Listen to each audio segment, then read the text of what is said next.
గౌరవనీయులు పెద్దలు శ్రీహరి గారు అన్ని విషయాలు చెప్పారు. కొంచెం రిపిటేషన్ అయిద్దేమో కానీ నేను వీలైనంత వరకు షార్ట్గా కన్ఫైన్ అవుతాను. వారు చాలా సవివరంగా తమ ప్రజెంటేషన్లో అన్ని వివరాలు కూడా చెప్పారు. వేదిక మీద ఉన్న పెద్దలకు, కార్యక్రమంలో పాల్గొంటున్న ప్రతి ఒక్కరికి, ముఖ్యంగా మీడియా జర్నలిస్ట్ మిత్రులందరికీ పేరు పేరున నమస్కారం. సరే, ఈరోజు మీరందరూ కూడా చూస్తూ ఉన్నారు, రాష్ట్రంలో అధికారంలో ఉన్నటువంటి కాంగ్రెస్ ప్రభుత్వం ఏ రకంగా డైవర్షన్ పాలిటిక్స్ చేస్తుందో చూస్తున్నాం. ఒక బాధ్యతాయుతమైనటువంటి ప్రభుత్వం ఏంటంటే ప్రతిపక్షాలు లేవనెత్తినటువంటి ఇష్యూస్ను సమాధానం చెప్పాలి, అడ్రస్ చేయాలి. కానీ దురదృష్టవశాత్తు ఆ రోజు కేసీఆర్ గారు ప్రాజెక్టులను కేంద్ర ప్రభుత్వానికి అప్పజెప్పొద్దని నల్లగొండలో సభ పెడితే ఇదే రాష్ట్ర ప్రభుత్వం ఆనాడు మేడిగడ్డ పర్యటన పెట్టుకొని డైవర్షన్ పాలిటిక్స్ చేసింది. ఈరోజు మేము మేడిగడ్డ పర్యటనకు వస్తే అదే సమయానికి పాలమూరు ఎత్తిపోతల పథకాన్ని దగ్గర ఇంకో యాత్ర పెడతా ఉన్నారు. అంటే ఏంది ఇది? ఒక చిల్లర మల్లర ప్రయత్నం తప్ప ఇది ఒక బాధ్యతాయుతమైనటువంటి ప్రభుత్వం వ్యవహరించేటువంటి విధానం కాదు. అంటే ప్రతిపక్షానికి స్పేస్ లేకుండా తాము ఆక్రమించుకోవాలనే ఒక చీప్ టాక్టిక్స్, ఒక చిల్లర ప్రయత్నం తప్ప ఇందులో ఒక పైశాచిక ఆనందం తప్ప ఒక ప్రభుత్వం యొక్క విధానం కాదు, ఒక ప్రభుత్వం అవలంబించేటువంటి పద్ధతి కానే కాదని కూడా ఈరోజు చెప్పుకోక తప్పదు. ఎందుకంటే ఇవాళ మనం చూసాం, ఇవాళ మేము మేడిగడ్డ దగ్గరికి వెళ్తున్నాం అనగానే హైదరాబాద్లో కాగ్ రిపోర్ట్ మీద ఒక మీటింగ్ పెట్టడం, అటు పాలమూరుకు వెళ్ళడం, ఉత్తమ్ కుమార్ రెడ్డి గారు హడావిడిగా ప్రెస్ మీట్లు పెట్టడం, అంటే ఇవన్నీ కూడా ఒక రకంగా మేము విజయం సాధించామని చెప్పొచ్చు. ఆనాటి మా నల్లగొండ సభ, మా నాయకులు కేసీఆర్ గారు పెట్టిన నల్లగొండ సభ కాంగ్రెస్ ప్రభుత్వం మెడలు వంచి మేము కేఆర్ఎంబీకి ప్రాజెక్టులు అప్పజెప్పము అని అసెంబ్లీలో తీర్మానం చేయించింది నల్లగొండ యాత్ర. ఇవాళ మా మేడిగడ్డ యాత్రకు కూడా బేంబేలెత్తిన ప్రభుత్వం ఉత్తమ్ కుమార్ రెడ్డి గారు ఇలా హైదరాబాద్లో ప్రెస్ మీట్ పెట్టి ఇక మేము తొందరగానే రిపేర్ చేయిస్తాము, ఆ ఎన్డీఎస్ఏ రిపోర్ట్ రాగానే ఒక నెల వరకు రిపేర్ స్టార్ట్ చేస్తాము అని అయితే ఇవాళ ఆయన నోట చెప్పించడమంటే మా యాత్ర ఒక పాక్షిక విజయాన్ని సాధించిందని కూడా చెప్పుకోక తప్పదు.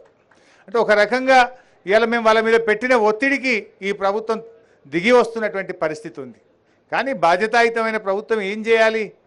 వాస్తవానికి 3 నెలలు అయింది, దాదాపు మీరు అధికారంలోకి వచ్చి 3 నెలలు అయినా ఈ ప్రాజెక్టును పునరుద్ధరించడానికి ఈ రోజుకు ఒక్క అడుగు ముందుకు వేయలే. మీరు ఏమనంటే ఎన్డీఎస్ఏ రిపోర్ట్ అని చెప్పి కాలయాపన చేసి రేపు వర్షాకాలంలో ప్రాజెక్టు పూర్తిగా దెబ్బతీయాలనే ఒక కుట్ర ఈరోజు మీలో కనబడుతున్నటువంటి పరిస్థితి ఉన్నది.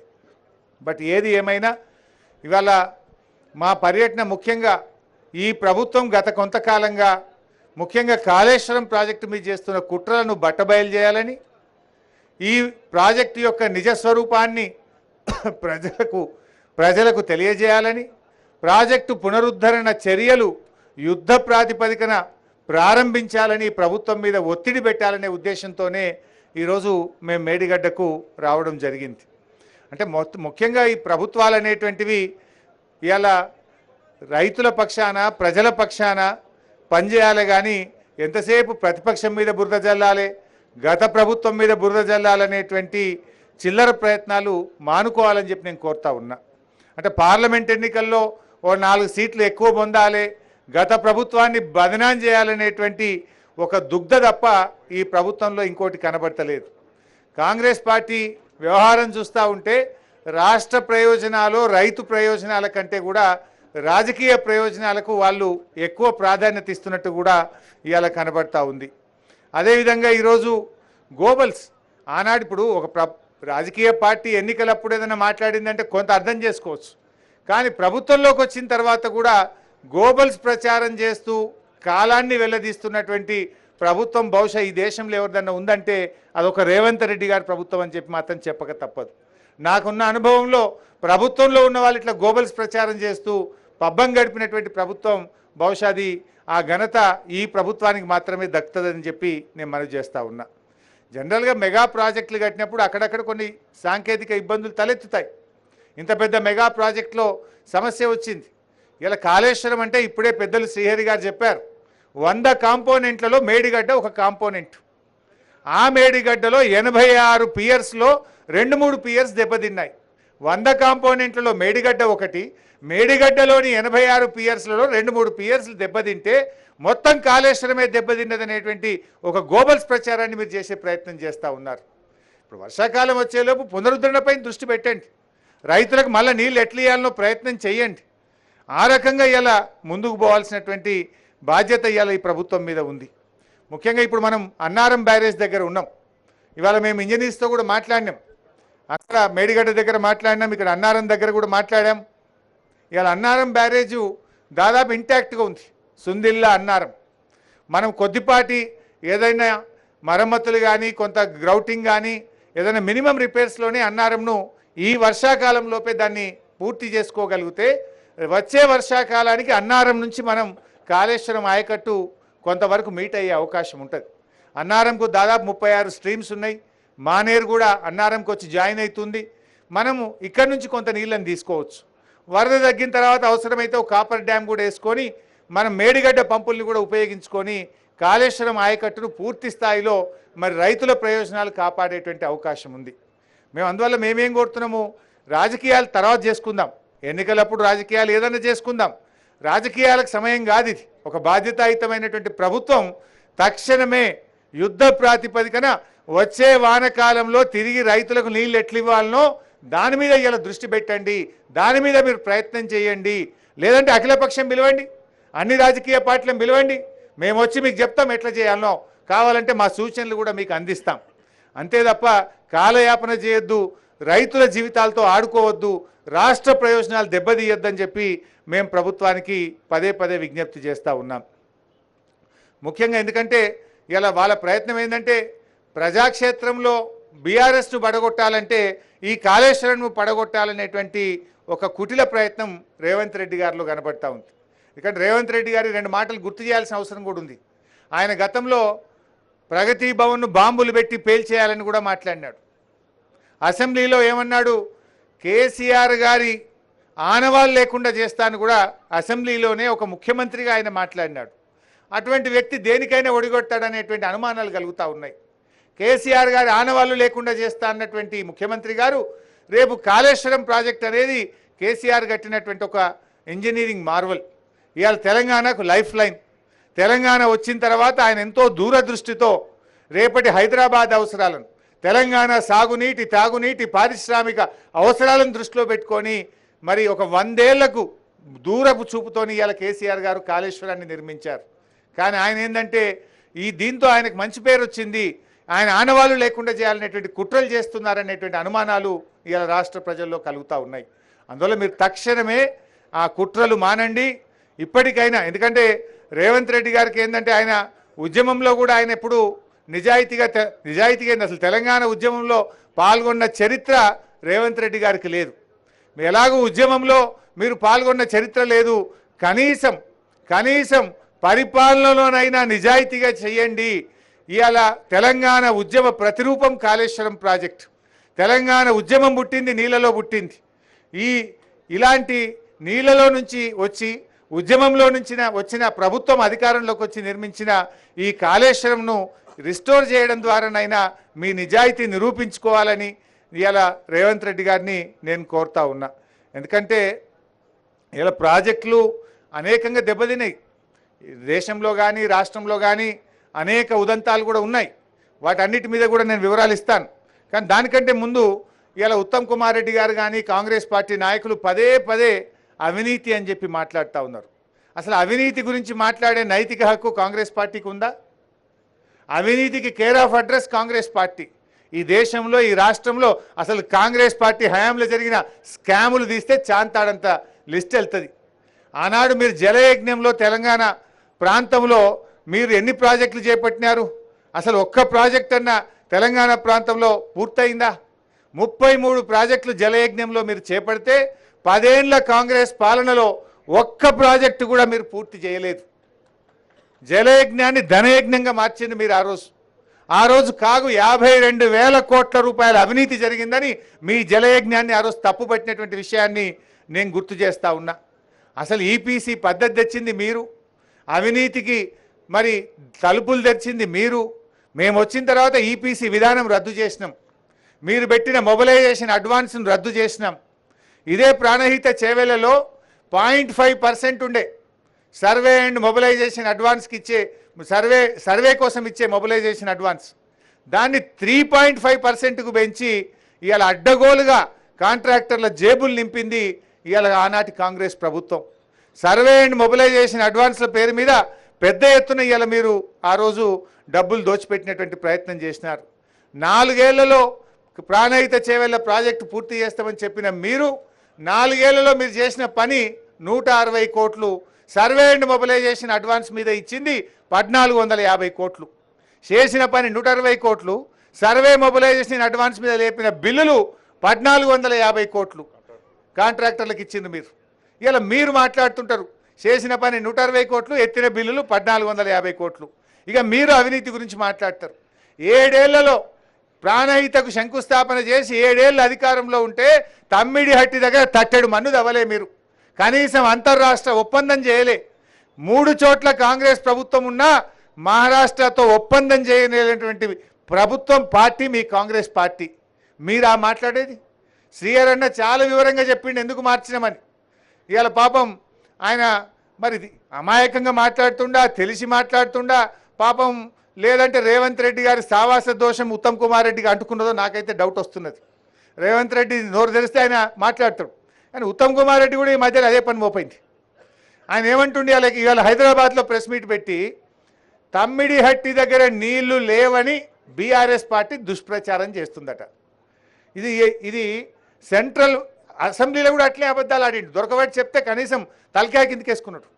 అసెంబ్లీలో ఇరిగేషన్ మీద వాళ్ళు విడుదల చేసినటువంటి బుక్కులో అన్ని తప్పులే, శుద్ధ తప్పులు. అసెంబ్లీ సాక్షిగా అప్పటిదప్పుడు దొరకబట్టి మాట్లాడితే క్షమాపణ చెప్పమంటే నోరు తెరవలే.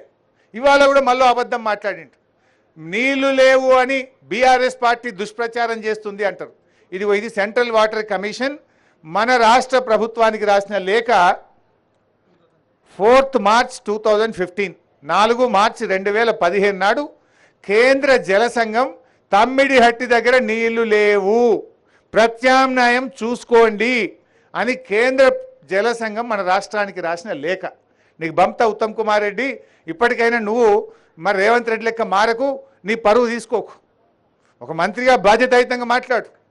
ఇవాళ ఇదేదో బీఆర్ఎస్ పార్టీ చేస్తున్న ప్రచారం కాదు, ఇది కేంద్ర ప్రభుత్వం సిడబ్ల్యూసి రాసిన లేఖ. ఇది ఈ రకంగా ఇలా స్పష్టంగా అక్కడ నీళ్లు లేవని చెప్పారు. ఒకవైపు వైల్డ్ లైఫ్, ఇంకొక వైపు నీళ్లు లేవు, ఇంకొక వైపు మహారాష్ట్ర ఒప్పుకోలేదు. మీరు 7 ఏళ్ళు సమయం వృధా చేసిన మీలాగా చేతగాని దద్దమ్మల్లాగా ఉద్యమంలో నుంచి వచ్చిన మేము కాలయాపన చేయదలుచుకోలేము. మేము మీలాగా తెలంగాణ ప్రజలను గోసపెట్టదలుచుకోలేదు. అందుకే కేసీఆర్ గారు కేంద్ర ప్రభుత్వ సంస్థ వ్యాప్కోస్కి ఇచ్చిండు. సంవత్సరంలోగా రిపోర్టు తెప్పించి 4 ఏళ్లలో కాళేశ్వరం పూర్తి చేసి దాని ఫలాలను తెలంగాణ జాతికి అందించిన నాయకుడు కేసీఆర్. మీరు 7 ఏళ్ల తట్టెడు మట్టిదవ్వని చరిత్ర మీదైతే 4 ఏళ్లలో కాళేశ్వరం పూర్తి చేసి తెలంగాణ ప్రజలకు నీళ్ళు ఇచ్చిన నాయకుడు కేసీఆర్. దాన్ని మీరు ఇలా ముందుకు తీసుకుపోయే ప్రయత్నం చేయండి, నిజాయితీగా పనిచేసే ప్రయత్నం చేయాలని చెప్పి నేను ఇలా కేంద్ర ప్రభుత్వం, ఈ రాష్ట్ర ప్రభుత్వాన్ని నేను కోరుతా ఉన్నా. ఇందాక గౌరవనీయులు శ్రీహరి గారు చాలా చక్కగా చెప్పినారు. ఈ దేశంలో అసలు ప్రతిపాదిత ప్రాజెక్టు కాస్ట్తో ఏదైనా ఒక ప్రాజెక్టు పూర్తయితే దాని పేరేందో చెప్పండి. పోనీ మన రాష్ట్రంలో ఉమ్మడి ఆంధ్రప్రదేశ్లో ఓ నాగార్జున సాగరా, శ్రీశైలమా, లేకపోతే జూరాలనా, ఎస్ఆర్ఎస్పి ప్రాజెక్టా, పులిచింతలనా, ఏదన్నా ఒక ప్రాజెక్టు ప్రతిపాదిత జీవో ఇచ్చిన డబ్బుతోని పూర్తయిన ప్రాజెక్ట్ ఏదైనా ఉంటే ఒక్కటి చూపింది. స్పష్టంగా చెప్పింది ఇవాళ శ్రీహరి గారు. ఏ ప్రాజెక్టు ఎన్ని రెట్లు పెరిగిందో కూడా వారు చాలా స్పష్టంగా చెప్పినారు. నాగార్జున సాగర్ ఎన్ని రెట్లు పెరిగిందో చెప్పారు. నాగార్జున సాగర్ 9 రెట్లు, శ్రీరామ్ సాగర్ 107 రెట్లు, జూరాల 25 రెట్లు, పులిచింతల 3.5 రెట్లు, సింగూరు 5.5 రెట్లు. కాళేశ్వరం కనీసం డబల్ అన్న అయిందా? అంటే ఈ రాష్ట్రములో అతి తక్కువ కాస్ట్ ఎస్కలేషన్తో పూర్తయిన ఏకైక ప్రాజెక్టు కాళేశ్వరం ప్రాజెక్టు. దాన్ని మీరు ఎలా కాస్ట్ పెరిగిందని ఒక అబద్ధాన్ని 100 సార్లు చెప్తే నిజమైంది అనేటువంటి రీతుల్లో ఒక గోబల్స్ ప్రచారానికి మీరు పాల్పడతా ఉన్నారు. అతి తక్కువ కాస్ట్ ఎస్కలేషన్తో జరిగిన ప్రాజెక్టే ఇలా కాళేశ్వరం ప్రాజెక్టు. దాన్ని వాస్తవాలను వక్రీకరించి గొంతు పెద్దగా చేసుకొని పదే పదే ఒక అబద్ధాలు చెప్పే ప్రయత్నం చేస్తూ ఉన్నారు. కాళేశ్వరం ఆయకట్టు గురించి కూడా పెద్దలు సీఆర్ అయినా చెప్పిన, నేను అందులోకి పోను. వాళ్ళు అక్కడ కూడా ఒక గోబల్స్ ప్రచారం, 98,000 ఎకరాలకే నీళ్ళు ఇచ్చిందని చెప్పారు. గౌరవనీయులు సీఆర్ అయినా చెప్పినారు, చెరువులకింత ఎంత వచ్చింది, కాలువలకింత ఎంత వచ్చింది, స్టెబిలైజేషన్లో ఎంత వచ్చింది, వారు సవివరంగా చెప్పారు. 20 లక్షల ఎకరాలకు ఇలా కాళేశ్వరం ప్రాజెక్టు నీళ్ళు ఇచ్చిన మాట నిజం. ఇలా కొత్త ఆయకట్టు కావచ్చు, చెరువుల కింద కావచ్చు, వాగుల కింద కావచ్చు, చెక్ డ్యాంల కింద కావచ్చు, స్థిరీకరణ కింద కావచ్చు, 20 లక్షల ఎకరాలు ఇలా కాళేశ్వరం ద్వారా లబ్ధి జరిగింది. కానీ మీరు దాన్ని 95,000 అని 97,000 అని రకరకాలుగా మీరు దాన్ని ఒక గోబల్స్ ప్రచారానికి మీరు ప్రయత్నం చేస్తూ ఉన్నారు. అందువల్ల ఇలా కాళేశ్వరం ప్రాజెక్ట్ వచ్చిన తర్వాత చెరువులను అనుసంధానం చేయడం ద్వారా భూగర్భ జలాలు కూడా బాగా పెరిగినాయి. దాంతో ఇలా మత్స్య సంపద 200% మత్స్య సంపద పెరిగింది, ఆయకట్టు పెరిగింది, పంట ఉత్పత్తి పెరిగింది. ఇదంతా వాస్తవం. సాగు విస్తీర్ణం పెరిగింది నిజం, పంట ఉత్పత్తి పెరిగింది నిజం, మత్స్య సంపద పెరిగింది నిజం, భూగర్భ జలాలు పెరిగింది నిజం, రైతుల కళ్ళల్లో ఆనందం పెరిగింది నిజం. ఇదంతా దాచేస్తే దాగని సత్యం. ఇది మన కళ్ళ ముందు ఇలా రైతుల అనుభవంలో ఉన్నటువంటి ఈ విషయాన్ని ఇలా మీరు వక్రీకరించేటువంటి ప్రయత్నం చేస్తూ ఉన్నారు. సరే, ఏది ఏమైనా ఇంకా ఇందాక పెద్దలు సీఆర్ అన్న కూడా చెప్పారు, వర్షాలు పడ్డాయట, పంట బాగా పెరిగిందంటే అసెంబ్లీలో ఒక మంత్రి లేచి అంటాడు, లేలే బీఆర్ఎస్ టైంలో వర్షాలు బాగా పడ్డాయి అందుకే పంట బాగా వచ్చిందట. మరి కాంగ్రెస్ ఉన్నప్పుడు ఎప్పుడు వర్షాలు పడలేదా? మీ కాంగ్రెస్ గవర్నమెంట్ చాలా ఏళ్ళు ఉన్నది కదా, ఎన్నడూ వాననే పడలేదా, కాలమే కాలేదా? మరి ఆ రోజు ఎందుకు పంట ఉత్పత్తి పెరగలే, ఆ రోజు ఎందుకు మత్స్య సంపద పెరగలే? అంటే అబద్ధమాన్ని అతికేటట్టు ఉండాలి. మీ హయాంలో ఎన్నడూ కూడా చెరువులను ప్రాజెక్టులతో మీరు అనుసంధానం చేయలేదు. కానీ గౌరవనీయులు కేసీఆర్ గారు ఇలా కాళేశ్వరం ప్రాజెక్టును చెరువులకు అనుసంధానం చేయడం ద్వారా వేలాది చెరువుల్లోకి ఇవాళ ఎండాకాలంలో మత్తళ్ళు దుంకింది నిజం, ఎండాకాలంలో వాగుల మీద చెక్ డ్యాములలో గలగల నీళ్లు బారింది నిజం. అందుకే ఇవాళ పంట ఉత్పత్తి పెరిగింది, భూగర్భ జలాలు పెరిగినాయి, మరి సాగు విస్తీర్ణం పెరిగిందనే విషయాన్ని ఇవాళ గుర్తు చేసుకోవాలి. అయినా ఇంకో విషయం కూడా రిపీట్ అవుతుంది, సారీ అన్నగారు చెప్పారు కానీ షార్ట్గా నేను ముగిస్తా. అయితే ఇవాళ ఆయకట్టు ఇలా కాళేశ్వరంలో 98,000 వచ్చిందంటారు, వాస్తవంగా వచ్చింది 20 లక్షలు. కానీ అసలు ఈ దేశ చరిత్రలో ఎప్పుడైనా ఒక కొత్త ప్రాజెక్టు కడితే ముందు బ్యారేజ్ కట్టడము, సర్జ్ పూల్ కట్టడము, పంప్ హౌస్ కట్టడము, రిజర్వాయర్ కట్టడము, సబ్స్టేషన్లు కట్టడము, మెయిన్ కెనాల్ కట్టడము, డిస్ట్రిబ్యూటరీ కట్టడము, ఆ తర్వాత కదా మైనర్స్ సబ్ మైనర్స్ కట్టేది. ఇలా అంత చేసి పెట్టినాం మేము 80%. గా మైనర్స్ సబ్ మైనర్స్ చదివితే కాలువలకు నీళ్ళు వస్తాయి, గా పని మీరు చేయండి అంటున్నాం మేము కాళేశ్వరంలో. ఇప్పుడు ఆ విషయానికి వస్తే చరిత్ర కూడా చెప్పినారు గౌరవనీయులు పెద్దలు సీఆర్ అన్న గారు. ఎస్ఆర్ఎస్పి ఎప్పుడు స్టార్ట్ అయిందే 1963లో ఎస్ఆర్ఎస్పి ప్రాజెక్టు స్టార్ట్ అయితే దాదాపు 12 ఏళ్ల తర్వాత ఇనాగ్రేషన్ చేసిన నాడు 25,000 ఎకరాలకు నీళ్ళు వచ్చినాయి. మొత్తం ఎస్ఆర్ఎస్పి ఆయకట్టు 9 లక్షల ఎకరాలకు ఐపీ క్రియేషన్ చేయడానికి ఎన్ని ఏళ్ళు పట్టిందంటే 40 ఏళ్ళు పట్టింది. మేము 4 ఏళ్లలో చేసినాం కదా, మీ ముఖానికి 40 ఏళ్ళు పట్టింది. మేము 4 ఏళ్లలో చేసి చూపించినాం, నువ్వు ఆయనతో కాలువలు దవ్వు.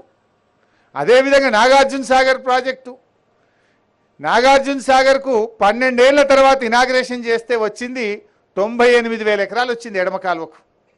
నాగార్జున సాగర్ పూర్తి ఆయకట్టు రావడానికి 30 ఏళ్ళు పట్టింది కదా మీ హయాంలో. ఇది మీ చరిత్ర కదా. ఎస్ఆర్ఎస్పికి 40 ఏళ్ళు పట్టింది, సాగర్కు 30 ఏళ్ళు పట్టింది. దేవాదుల, ఇదే వరంగల్ జిల్లాలో ఉండే దేవాదుల ప్రాజెక్టు 2000 కోట్లో చంద్రబాబు నాయుడు గారు కొబ్బరికాయ కొడితే 2014లో మీ కాంగ్రెస్ ప్రభుత్వం దిగిపోయే నాటికి 14 ఏళ్లలో మీరు ఇచ్చిన ఆయకట్టు 45,000 ఎకరాలు. ఇది మీ చరిత్ర. ఇవన్నీ మర్చిపోయి మీరు మాకు చెప్తారు కల్వకుర్తి, ఇదైతే ఇంకా గొప్ప చరిత్ర.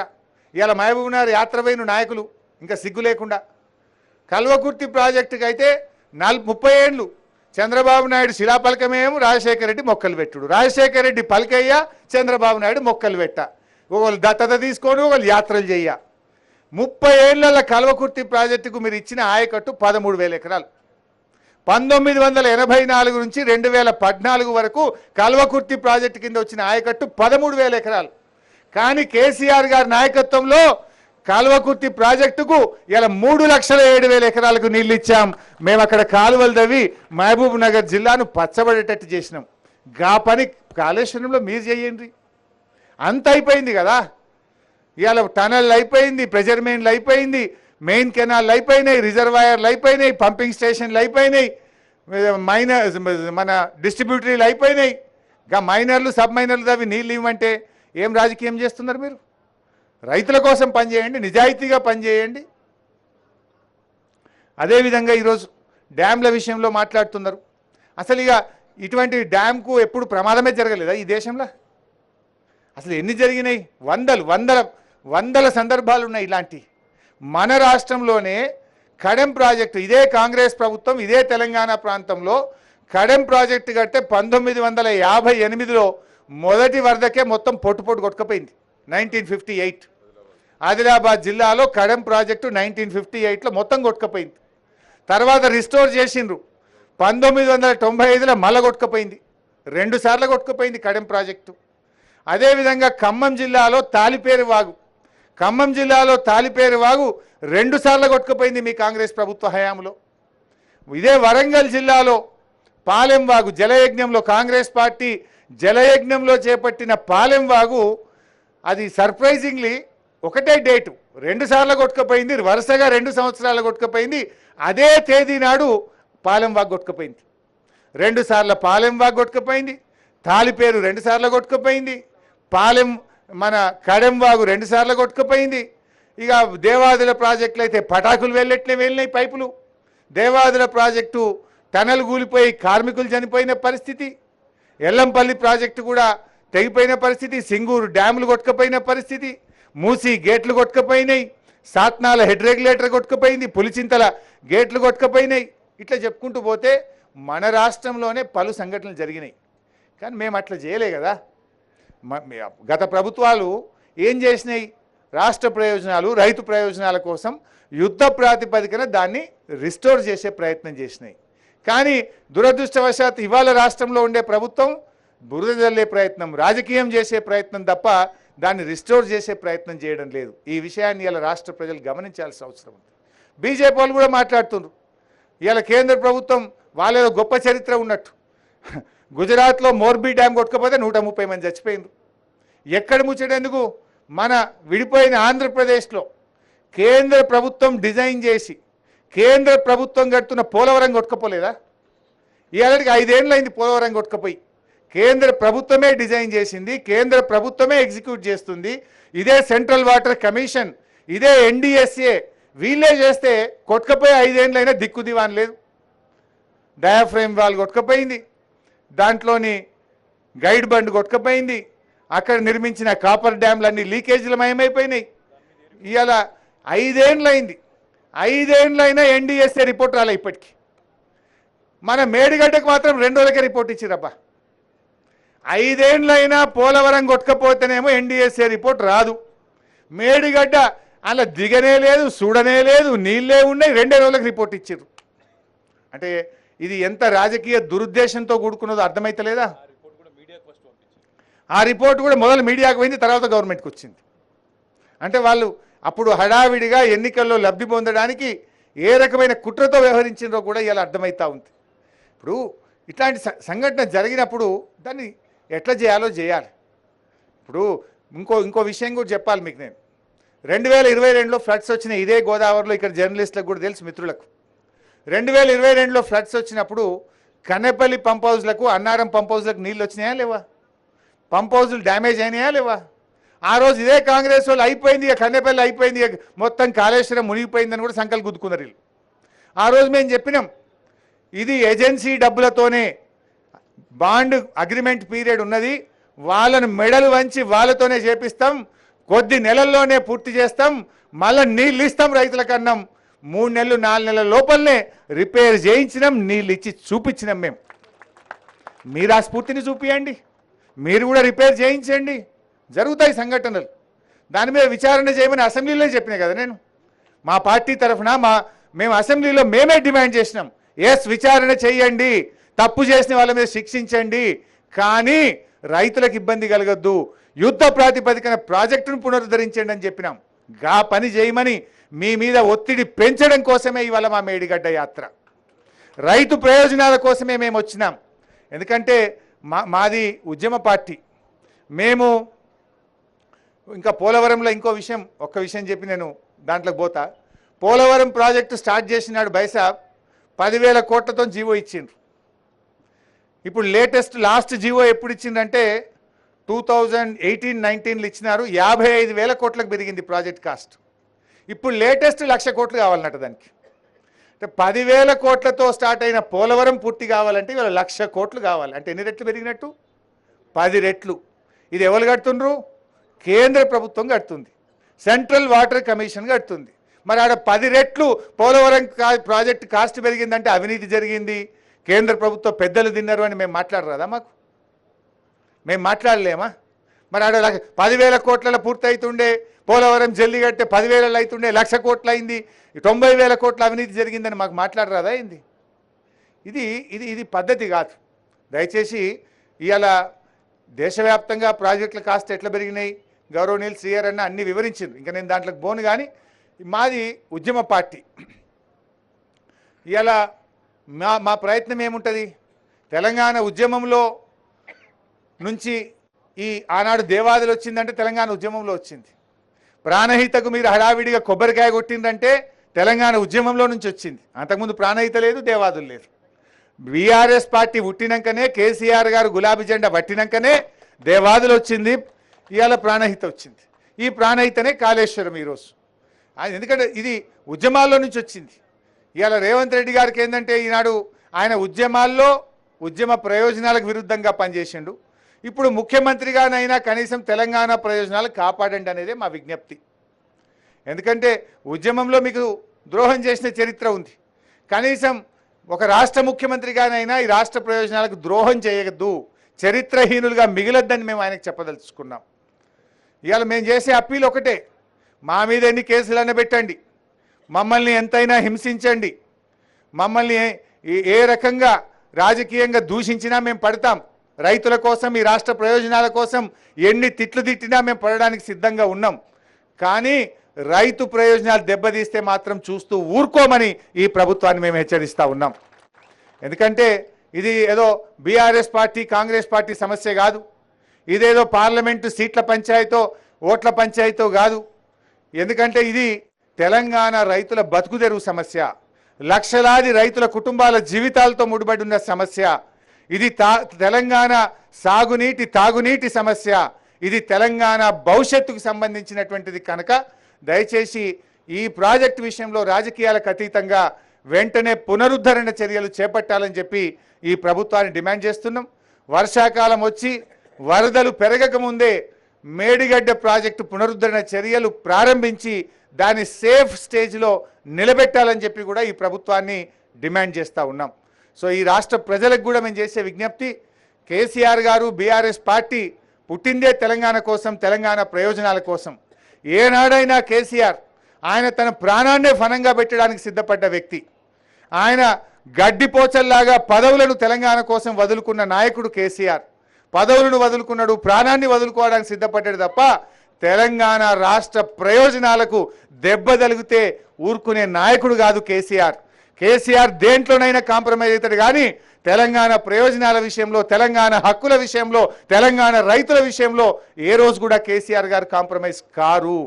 ఇలా కాళేశ్వరం కూడా ఆయన ఒక ఉద్యమ స్ఫూర్తితో కట్టించాడు. ఈ దేశంలో ఆనాటి సిడబ్ల్యూసి చైర్మన్ మసూద్ హుసేన్ గారు విజిట్ చేసి ఇది అద్భుతంగా చేస్తున్నారని సెంట్రల్ వాటర్ కమిషన్ ఇంజనీర్లే మెచ్చుకున్నారు.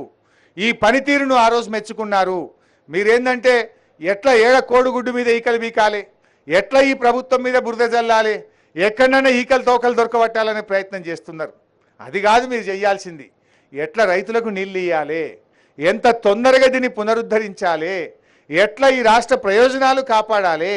90% పనులు కాళేశ్వరంలో పూర్తయినాయి కదా, గాయంతో 10% పిల్ల కాలువలు, పంట కాలువలు తవ్వి మనం అనుకున్న 18.5 లక్షల కొత్త ఆయకట్టు ఎట్లా సాధించుకుందాం, స్థిరీకరణ కలిపి మొత్తం 40 లక్షల ఎకరాలు కాళేశ్వరం కింద నీళ్ళు ఎట్లా బారిద్దామనేటువంటి ప్రయత్నం చేయాలని ఈ ప్రభుత్వానికి విజ్ఞప్తి చేస్తూ, ఇప్పటికైనా మీరు కనీసం సోయి తెచ్చుకొని, ఇలా అధికారం ఎవరికి శాశ్వతం కాదు, పదవులు ఎవరికి శాశ్వతం కాదు, మీరు చేసిన మంచి పనులు శాశ్వతంగా ఉంటాయి.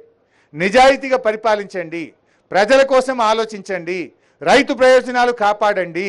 అంతే తప్ప మీరు పొద్దస్తమానం రాజకీయాలే, వీడియోలు పంపుడు, లీకులు కొట్టుడు, ఇది తప్ప 3 నెలల పునరుద్ధరణ మీద మీరు వేసిన ఒక్క అడుగు ఉందా చెప్పండి? ఎన్డీఎస్ఏకి రాసినాం, ఎన్డీఎస్ఏ దగ్గర పోయి మాట్లాడరాదా? ఒక ప్రత్యేకంగా ఒక సెక్రటరీని ఢిల్లీలో కూర్చోబెట్టి వాళ్ళని తొందరగా పిలిపించి, మాకు వర్షాకాలం వస్తే మళ్ళీ ఫ్లడ్స్ వస్తాయి, మీరు తొందరగా రండి, సూచనలు ఇవ్వండి, ఏం చేయాలో చెప్పండి అని ముందుకు తీసుకుపోయే ప్రయత్నం చేయరా మీరు? అవన్నీ మర్చిపోయి ఎంతసేపు పేపర్ల లీకులు ఇచ్చుడు, టీవీలలో లీకులు ఇచ్చుడు, అసెంబ్లీల లీకులు ఇచ్చుడు, ఇవి వీడియోలు చూపించుకుంటా ఈ తమాషాలు ఆపండి. రాష్ట్రం కోసం ఒక బాధ్యతాయుతమైన